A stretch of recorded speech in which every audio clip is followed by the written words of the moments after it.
Bom dia, meus amores! Hoje, na aula do dia 18 de novembro de História, nós vamos estudar as páginas da 30 até a 41, ok? Vamos lá? Hoje nós vamos falar um pouquinho de patrimônios, de bens, e isso recebe o subtítulo de Identidade e Memória. Vamos lá? Ao longo da história, cada sociedade criou uma rica variedade de tradições culturais e práticas sociais. Chamamos de identidade o conjunto desses elementos que fazem parte da vida de um povo. Alguns desses elementos são materiais, ou seja, palpáveis, que podem ser tocados. É o caso de lugares, construções, obras de artes e etc. Outros, por sua vez, são imateriais, isto é, impalpáveis, a exemplo de costumes, sotaques, crenças, danças e etc. Quando um bem material ou imaterial é especial para a identidade e a memória de um povo, existe um grande esforço voltado para a sua preservação. Para isso, as pessoas podem pedir o seu tombamento, que não é tombar de verdade, deixar cair, derrubar não, tá, gente? É só pedir para ele ser conservado, ser cuidado, tá bom? Um tesouro de todos.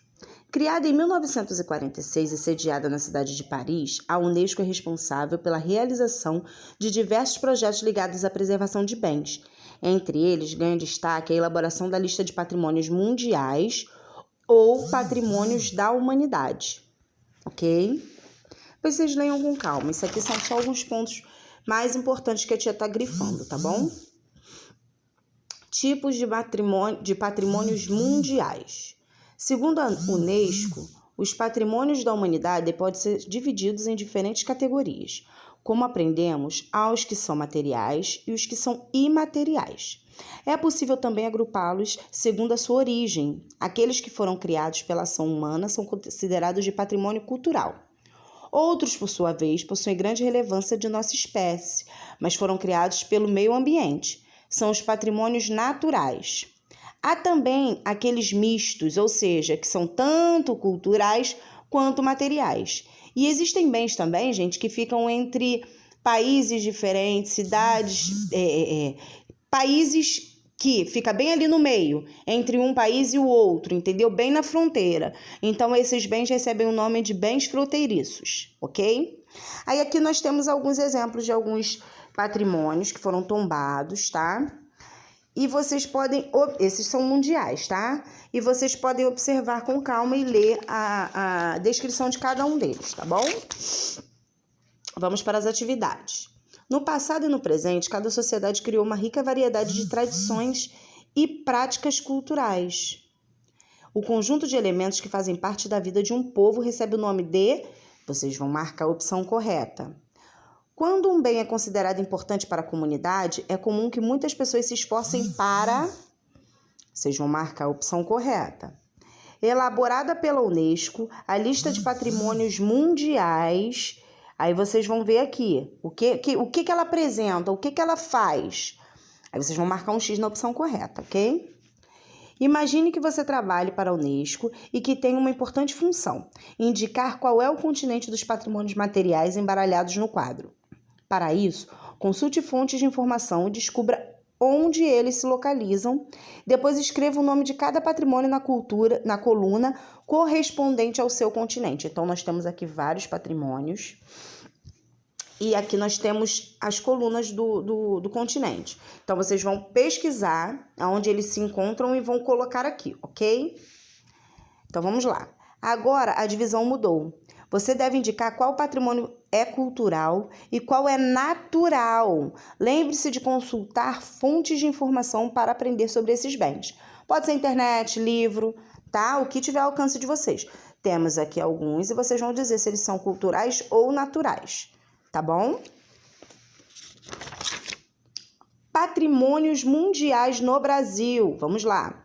O Brasil apresenta um conjunto destacado de patrimônios materiais da humanidade, reconhecidos pela Unesco. Esse catálogo começou a ser elaborado em 1980, passando por atualizações ao longo do tempo. A última delas aconteceu em 2019, quando a cidade de Paraty e Ilha Grande, no Rio de Janeiro, entraram para a lista. Ao todo, o país conta com 22 bens catalogados.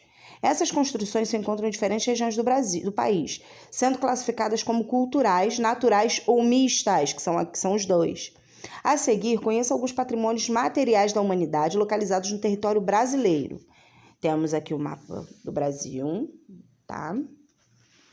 E aqui algumas dessas construções, naturais ou materiais, ok?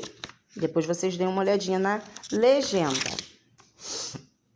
Parque Nacional do Iguaçu. Ele se localiza no estado do Paraná, a 637 quilômetros da capital de Curitiba. Ele está situado na tríplice fronteira entre o Brasil e a Argentina e o Paraguai. Sua criação ocorreu em 10 de janeiro de 1939, durante o governo Getúlio Vargas. Em 28 de novembro de 86, esse parque foi inscrito na lista do Patrimônio Natural Mundial pela Unesco. O reconhecimento dessa área ocorreu em 1916, depois da passagem de Alberto Santos Dumont por lá.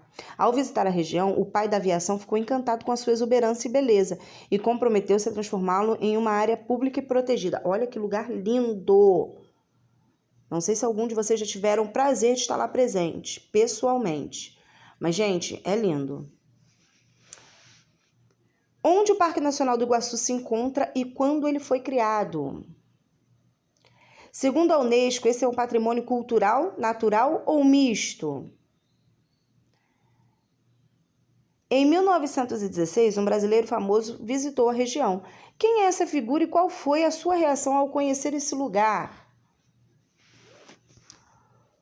Complete as frases sobre o conteúdo apresentado no capítulo, depois encontre-as nos diagramas a seguir, ou seja, vocês vão completar e depois vão procurar as palavras que vocês completaram aqui no diagrama, tá bom?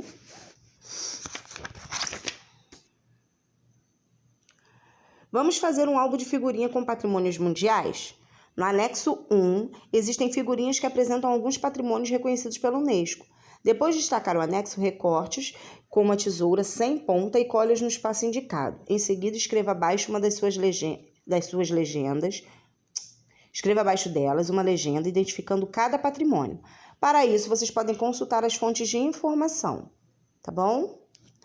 Aí temos aqui até o 10, tá? E aqui vocês vão marcar verdadeiro para as afirmativas verdadeiras e F para falsas, ok? Voltando aqui. O que é uma ditadura militar, gente? Tá no capítulo, tá? Capítulo anterior, se eu não me engano. Qual foi o período que o Brasil viveu sob o regime da ditadura militar? Também está no capítulo anterior. Quando a atual Constituição Federal do Brasil foi aprovada? Volta lá no capítulo anterior que também está lá, tá bom? Gente, um beijo, fiquem com Deus, até a próxima aula. Quem tiver dúvida aqui, ó, assiste o vídeo da aula passada de história, que vai estar tudo lá, tá bom? Um beijo, fiquem com Deus, tchau, tchau. E ó, tô esperando vocês para autocorreção lá no Tira Dúvidas e com as fotinhas das atividades feitas também. Beijo!